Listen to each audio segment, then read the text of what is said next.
Shalom and welcome to Jerusalem Studio. President Donald Trump decided during a phone conversation last month with his Turkish counterpart, Recep Tayyip Erdogan, to promptly withdraw American ground forces from Syria. In presenting its pullout plan, Washington presented Ankara with a demand to act with restraint vis-à-vis US-backed Kurdish militias. To discuss the latest developments on this topic, we're joined by Dr. Eran Lerman, who is the Vice President of the Jerusalem Institute of Strategy and Security and a lecturer at Shalem College. Welcome.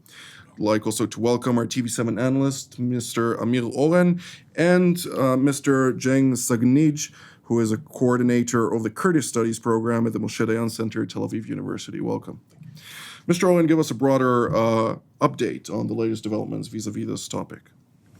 Well, as Alice in Wonderland would have said, decision first, staff work later.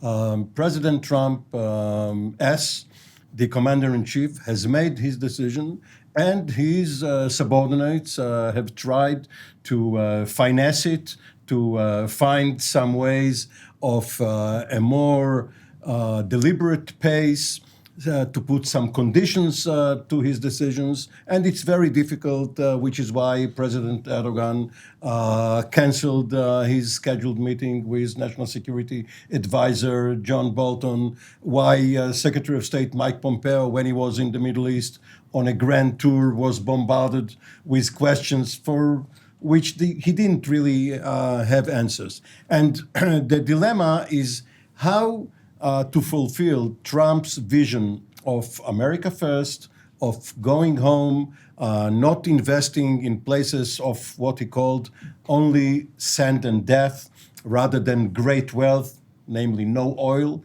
and still not betray America's allies. First of all, because it is tactically not a sound move, and because the other allies will get the message and will shift their loyalty to Russia and to other powers. So this is the mission right now for Pompeo, for Bolton. There is no Secretary of Defense right now, only an acting one, Shanahan. The entire American administration is still working out whether the 4-month schedule, which is what they now publish, can coincide with the elections in Turkey, which will come in less than 120 days. Of course, this was one reason for the schedule, and whether the Turks and the Kurds can be set apart from each other's throats. Dr. Lerman? Yes, to stay with the Alice in Wonderland quote, I would say curiouser and curiouser, because there were recent tweets now from the president in which he clearly steers a course of action hostile to the interests of Turkey, which is quite almost 50-something degrees away from where he was when he spoke to Erdogan on the phone. So something has happened, something fairly dramatic has happened in the Washington process.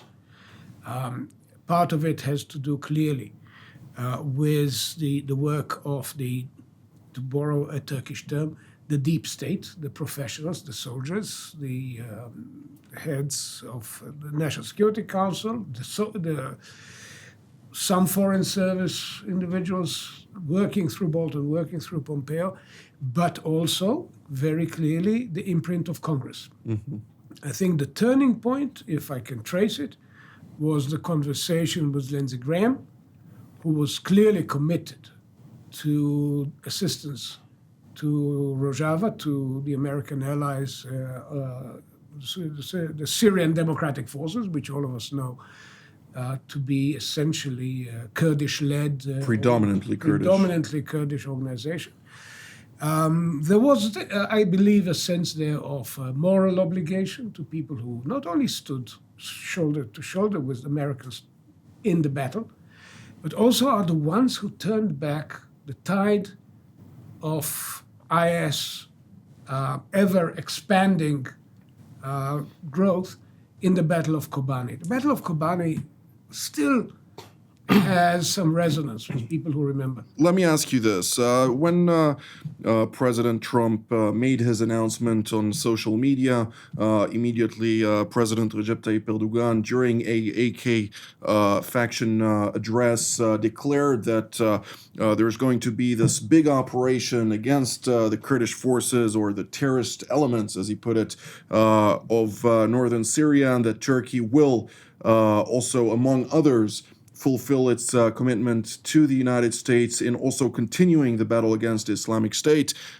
something that, of course, as you and Mr. Oren mentioned, didn't sit well with the Americans, as the Kurds were a key component in battling the Islamic State and bringing them to this position of somewhat territorial victory rather than a complete victory at this stage.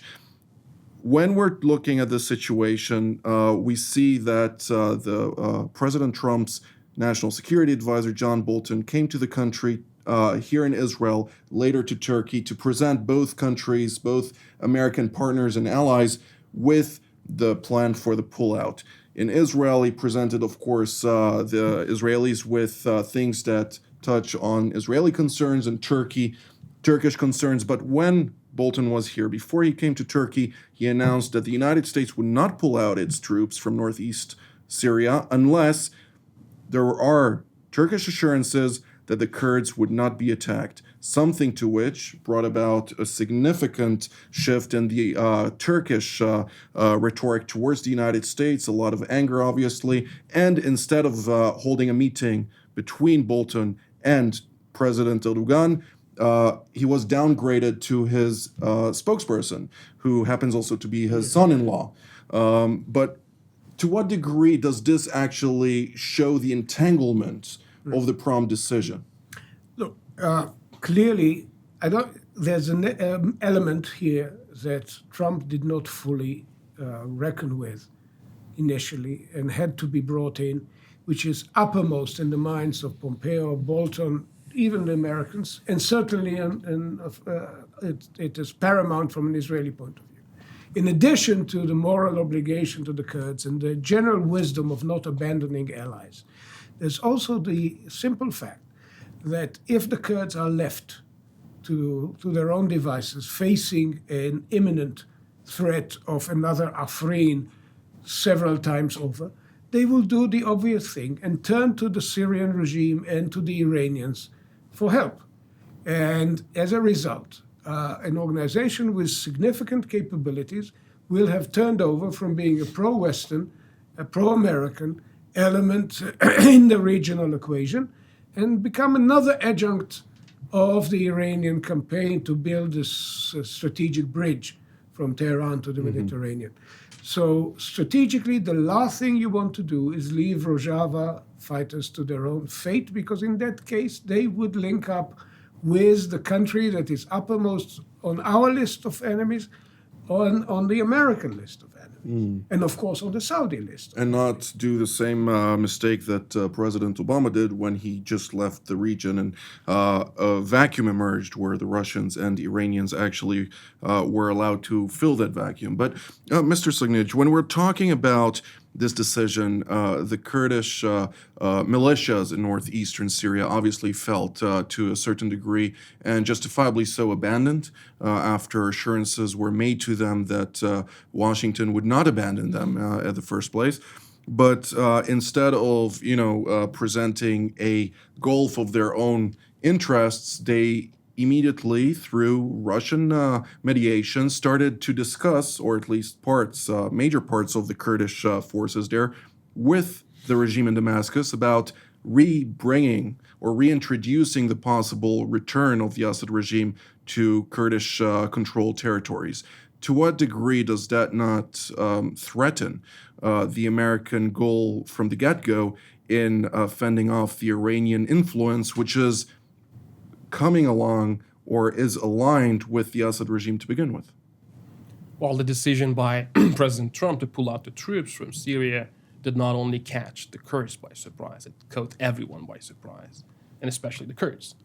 So we have yet to know what will be the next move in northeastern Syria, But we also know that, as Iran borrowed from the Turkish terminology, the deep state of in America also encouraged the Kurds to immediately get in touch with the Assad regime and start negotiations with Syria in order to protect the borders.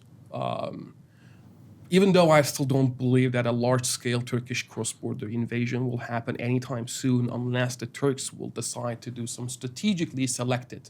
Even considering the fact that the Turkish military is already on the border waiting the order? Yeah, but the large-scale invasion would require Turkey to fight on a borderline of nearly 300 to 400 kilometers.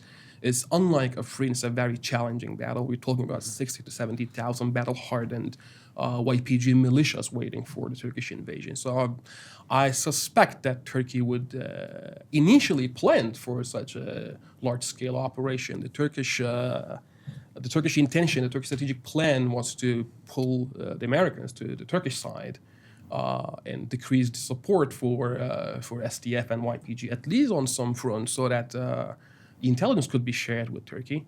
So that counteroffensives by the YPG could be counterbalanced by the U.S. support. These did not happen. The Trump decision was a surprise for the Turks too. Nobody wanted the U.S. to withdraw without coordination, either with the Turks, with the Kurds, or anyone else.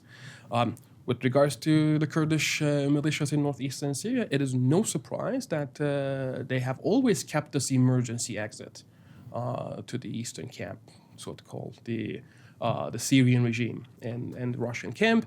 Interestingly, Russia is not in favor of a reconciliation between the SDF and the Syrian regime, rather than the Syrian regime being stopped war. But let's put it in detail. The ongoing negotiations between the SDF and the Syrian regime is not on the complete return of the Syrian regime to the predominantly Kurdish-controlled northeastern Syria. It is mostly about deploying the troops along the border, starting from Manbij to the Iraqi border to prevent future Turkish incursions, which has been agreed on principle as per the announcements by the SDF even over the past. And contrary to that, or while that happens, the Turkish Foreign Minister Mevlut Cavusoglu called on Iran and Russia actually to join forces with Turkey in establishing a parameter line and countering the Kurdish establishment of those patrols. To what degree is this going to escalate, or do you really believe that this is just rhetoric empty of substance at this point? It's not only rhetoric, it is the fate of the Syrian crisis. You need a global power to intervene in Syria. I'm not going to call both of them as superpowers, but you either need America or Russia if you want to intervene in Syria. If you're abandoned by America, in this case, it corresponds to the Turkish ambitions that they wanted the U.S. to be on their side to a certain level for operations against the SDF. Then you have to start the coordination with Russia, as you did in Afrin. I highly doubt that Russia will cooperate to the extent that the Turks want. So all in all, at present, what we have is the Turkish army, the Turkish government is able to launch cross-border operations only in Manbij and Iran Tel Aviv, maybe including some areas of Kobani, but one should not expect a large-scale invasion from Manbij to the Iraq border at any time soon. Mr. Oren? If you look at it from Washington, and of course, keeping in mind that this is all under President Trump's vision of not getting involved in more wars of choice, ending whatever involvement his predecessors left for him. However, he still wants to validate his claim that he has won over the Islamic State. That 1% remaining after 99% of the work has been done with. Turkey is a NATO ally. He doesn't want to start fighting it. And the considerations which we discussed here regarding the advisability of not betraying your allies, be they Kurds or otherwise. So how do you square the circle? Well, but- First of all, you call it only a tactical move. Yes, we are pulling out the ground troops, but we have so much air assets. We have Marines on the Kearsarge landing craft nearby. They can come in. Our role has only shifted from being involved ourselves to assisting others. And we are going to ask the Kurds, not only the Turks, not to intervene, but we are also asking the Kurds to give us guarantees that they are not going to exploit the new situation in order to link up with their brethren within Turkey and commit what the Turks consider terrorist acts. So there is some room for maneuver. Ambassador James Jeffrey is now negotiating between the parties, and perhaps they will come up with some formula. Obviously, it is not the best solution. This should have been done before the announcement, but they are trying to salvage something. Well, but when we're zooming out from the situation in Syria in particular, and we listen also to what Secretary of State Mattis has stated on, sorry? Secretary of Pompeo, sorry.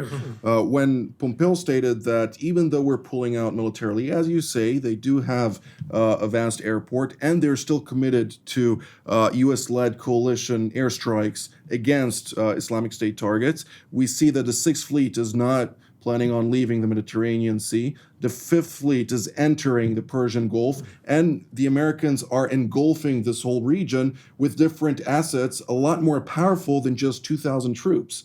So to what degree do we need to see this, and in the one hand as a troop withdrawal, and on the other hand as an engulfment of quite serious military power?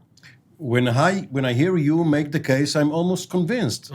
But With focus on almost. Because the real lesson, first of all, if you didn't need those 2,000 troops, why were they there? If it is not going to lessen your involvement, how come you had them up until now? But the real lesson that everyone in the area is going to relearn, not only to learn, because we've been there in 1983-84 in Beirut with the New Jersey, shelling the shore and then leaving. The real lesson is that the Americans have no stamina. Now, you may tie it to domestic politics. Earlier, you said that President Obama erred by pulling out. But President Obama campaigned on having a policy different than President George W. Bush. He couldn't very well, just for the sake of continuity, go on year after year. When he thought that Iraq has been stabilized, he announced that he is pulling out.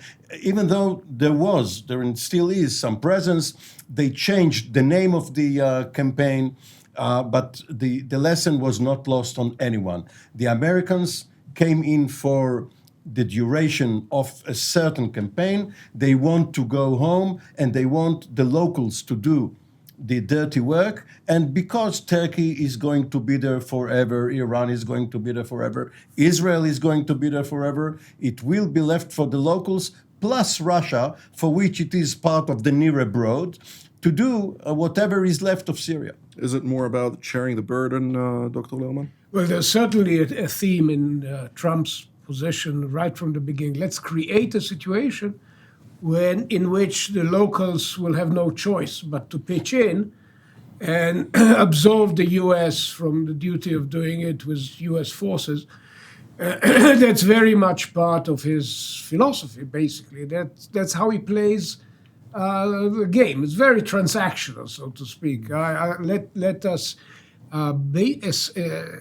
drive the Saudis, the Turks, Israel, our friends, each in its own way, to do what they were reluctant to do when we were carrying the main burden. That's the way his mind works, I believe. But clearly, it had to be modified. If this would have led to most of Syria falling into Iranian hands, most of eastern Syria, that's clearly a very undesirable result, not only from an Israeli point of view, but also from the point of view of his close Saudi friends. And I think of the Russians for a certain degree. Interestingly enough, also the Russians are increasingly calibrating their involvement in terms of how far they are being dragged behind the Iranians into something which is not in the Russian interest. And this raises an interesting question, which is why did the Israeli government, through two different channels, the chief of staff in his farewell conversations and the prime minister in public, take more responsibility than ever for actions in Syria? And that's basically a way of signaling simultaneously to the Russians, keep your distance from the Iranians, or else more and more harm will come to your client Assad. And to the Saudis and others in the region who came to look upon Israel as a strategic partner in a confrontation in which rockets are falling, Iranian rockets are falling on Saudi soil. In this confrontation, look, Israel is a reliable partner. We have the stamina. We are here to stay, and we can do things to stop the Iranian bridge from being built. Mr.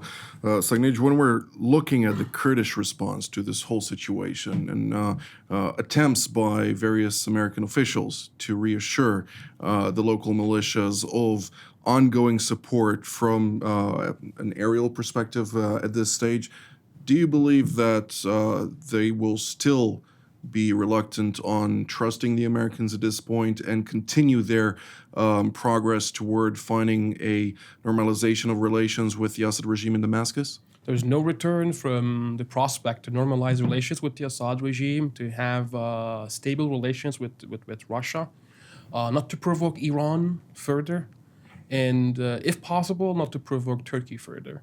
There's no return from this, even if the U.S. reverses its decision of the withdrawal from northeastern Syria. It is because the Kurds in Syria understand their strategic importance is not as much as the Sykes-Picot borders, is not as much as the tiny oil fields in northeastern Syria, or is not as much as the Syria-Turkish border. If Turkey was ready to launch a large-scale offensive on this 300-kilometer borderline to replace the SDF completely, there would be no U.S. concerns of abandoning the Kurds in northeastern Syria with the condition that they will be replaced by a NATO ally. The Kurds understand this, and they realize this. The Syrian case, the Syrian situation has thought a lot to the Kurds with regards to politics and diplomacy. It also comes with a certain degree of realism, that they're more realistic than before, understanding their strategic landlocked position that will be sacrificed very easily by global powers, especially the U.S. So, to sum up, there's no return from Damascus and Kurdish relations from now on. But I also believe that the Kurds have been experiencing a very successful test. They have not abandoned their pro-Western and secular rhetoric, even though they have been quote-unquote betrayed by the Westerners. Their negotiations with the Assad regime, and presumably indirectly with Iran, haven't yet reached to any level of ideological alliance with these entities. They continue to be a Western ally, because I believe they see the future of the Kurds in this camp, not on the other camp. Well, I don't think that many of the borders of Sykes-Picot still exist today in their original meaning, Mr. Oren. The Americans have traditionally been frustrated when they had to take part in a multi-actor, multiplayer game. They want to go head-to-head with one adversary, Russia, perhaps in a few years, China. But when they are faced with such a complicated situation, such as Syria, with at least 6 or 7 or 8 players, they want to take their toys and go home. Now, one cannot blame President Trump for feeling that way, because the 2,000 American troops there could also be a burden rather than an asset. If there were a terror act against them, and dozens were to be killed, coming back to Dover, Delaware in body bags, President Trump would be blamed no matter what transpired prior to it, much the way it happened in Libya and in Chad and in many other places. So for President Trump, who is now looking towards 2020 and the next presidential campaign, it is more important to fulfill his campaign pledge and his own philosophical vision.